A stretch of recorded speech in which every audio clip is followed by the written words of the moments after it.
Learning hybrid photography, one day at a time. Become a smarter photographer every day at DiscoverMirrorless.com. It's free and phone and tablet friendly.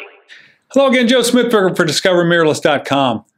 I'm setting up to do an e-business card shoot for a client of mine. Decided I'd check in. I've been talking a lot about LED panels and figuring out how to make them work for me in my hybrid work. I'm finding that one of the characteristics of this kind of light is that it only throws light from the front. And that way they behave more like a speed light than a studio flash unit that throws light in all directions. You can use them in a softbox if you can figure out how to rig them in there, but one of them won't fill a big box like my old Speedotrons did.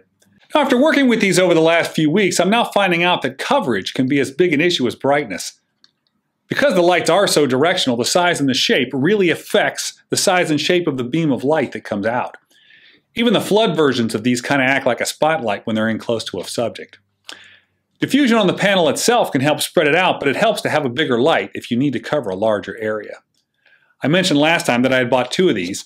This one here is exactly half of the output and half of the size of this larger 1x1 unit. It also covers half the area if they're the same distance away. Now, looking at what I need to add in the future, I think I'll be looking at something like this 800 unit. It has a little less output than the bigger light, but it covers about the same amount of area and costs a little less. It's also a little lighter to carry around. And it has the same color as my other two.